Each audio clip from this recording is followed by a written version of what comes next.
And the ulama, of course, who are men, are not going to tell you, here's your rights. They're going to be very careful in what they say. Because how many Jummahs have you ever heard in your life, alright? Let's say if you've heard about 50 Jummahs. Out of the 50 Jummahs you've heard in your life, how many have been on the subject of divorce? None. Alright? In the Jummahs that your husbands have attended, ask them tonight, how many Jummahs has the alim in the mosque actually said, right, ladies and gentlemen, well, alright, gentlemen, today I'm going to be talking about divorce. The moment he says that, the mosque committee are going to be on his back. They're going to say, no, you don't talk about this. Divorce is a Quranic subject, it's a Quranic knowledge. Why should we talk about this? At the end of the day, it's knowledge. Knowledge is knowledge. And there's no harm in having knowledge, okay, even if you don't make use of it, but knowledge is knowledge. And lack of knowledge is ignorance. So, what I'm saying is that, these things are not mentioned by ulama simply because they say, why should we talk about divorce? Let's not even pretend it's there, you will only talk about it when it happens, But you got to know these things because in English society today, one of the greatest objections is that Islamic law suppresses women. And if you go and ask a woman, does Islamic law suppress you? If she's basically a secularist, she's going to say, yeah, Islamic law discriminates, he's got the right to divorce, I can't do anything. And if she's a bit Islamically oriented, she's going to say, no, Islamic law is alright, but I don't know what the score is basically, I think it's alright basically. But the reality is, Islamic law is extremely fair in the way it deals with things. And it's not only fair, it's very practical. Unlike English law, where you have to go through 4 stages before you get a divorce. I.e., you can't move on, and this could take 1 year, 2 years, 5 years, don't care. You're not going to be able to remarry until you don't get decree absolute. By the way, just out of coincidence, I always say this, that in English law, you can't have 2 wives. You can have 1 wife, and if you have a second wife, especially in this country, the police will be knocking on your door. It's called bigamy, the offence of bigamy. So it's a criminal offence to have 2 wives, but it's alright. In English law, you can have 1 wife and 10 girlfriends. That doesn't matter. English law is very fair on that front. So as long as you don't marry her, you can mess around, you can do what you like. As long as you don't marry her, that's fine. Why? Because you've got 1 wife already. Islamic law says nonsense. If you have gone over a certain line with someone, you should marry her and you should give her rights. You should give her dignity. You should give her respect. And English law says, no, don't worry about it, just trample all over her. By the way, if you have children with her, we'll just get the child support agency against you. And that's if you're earning on the national insurance. So what I'm saying is English law is very stupid in this respect because it doesn't recognize human nature. And Islamic law, which is very close to nature, recognizes human nature. And what Islamic law says is if you're going to do this, then you've got to be responsible. You've got to be, you've got to do it in the respectable way so that it doesn't affect the integrity or the fabric of society as a result of your action. So tafweez is a transfer. That can take place at any time during the marriage. All it requires, it doesn't have to be in writing, it doesn't have to be signed by a witness, it doesn't have to be pronounced in front of people, you don't have to have a party for it. All you need to do is the husband says, you have the right to divorce. And when a woman has a right of tafweez, then she can say to the husband, right, I think it's over. And she can say divorce 3 times. So that's a right to tafweez. I thought I'd mention that because it is very, very important.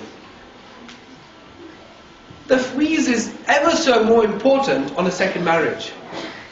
Why? Because in the first marriage, you don't talk just after you've just been engaged, the rings have been put on, and you say, by the way, I just want to have a quick chat with you. Don't mind, but I want the right of divorce.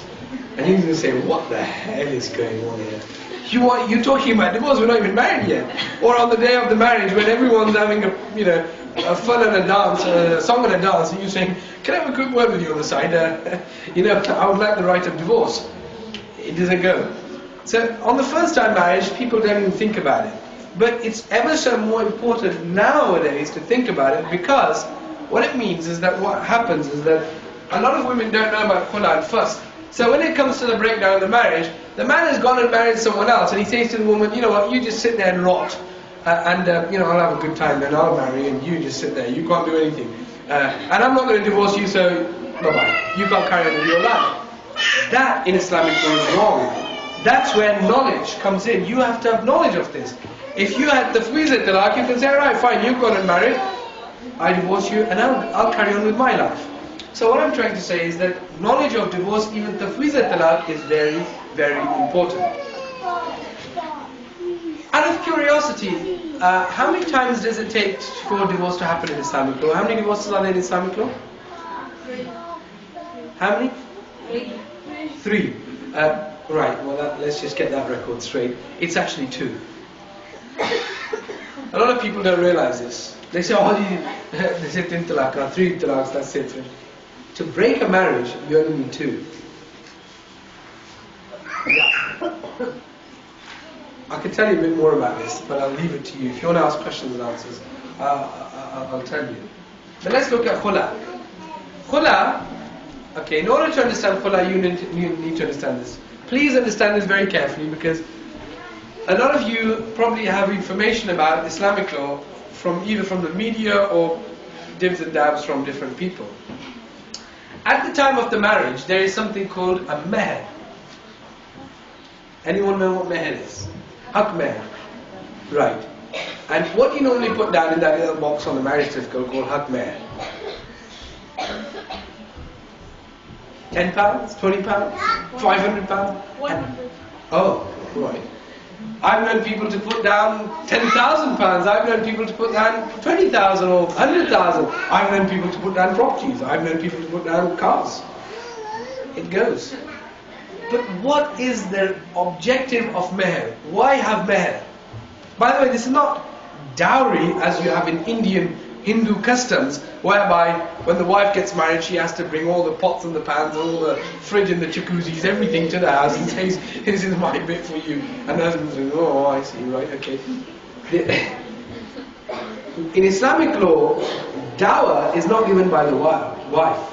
It's given by the husband. So what is dawah? What is meher? Any idea? Why do, even now if you see marriages celebrated, they write on a little piece of paper, what's meher at £20? What a laugh. £20? Are you joking? £20? What, he's going to marry her for £20? One woman ended up saying, do you think I'm that cheap? And the husband said, no, it's got nothing to do with you, it's just a formality.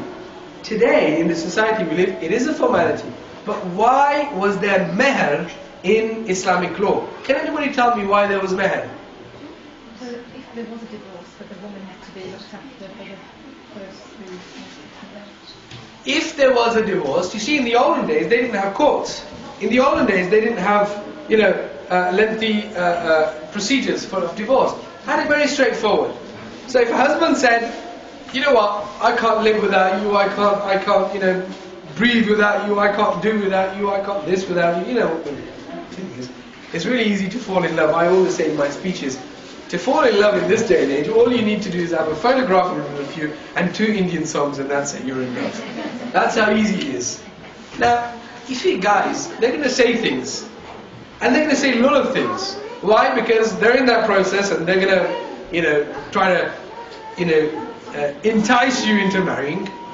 And so what Islamic law says is, alright, put your money where your mouth is. If you really love this person, give her security. Now think about this. What Islamic law says is, if you love her, and if you want to really have her as your wife, you're not a time waster, then what's the problem? Give her a sum of security. Let's say something like £50,000. He says, I haven't got £50,000, I'm skint. Doesn't matter, put £50,000 down. Why? Because tomorrow if he messes around, and if he's been tricking you and joking with you, then he owes you £50,000. And he may be skimped even tomorrow, and he may be skimped on the day of the divorce. But if he's messed around and because of him he's divorced you, you got £50,000 off him. Alright, he can dodge the social security system, and he can say, I'm on DSS, you can't take anything off me. You can say, don't worry about it. You owe me £50,000, I'll take it in the grave, in the hereafter. Why? That's what you call a debt. And debt is very, very important. And whilst I'm on the issue of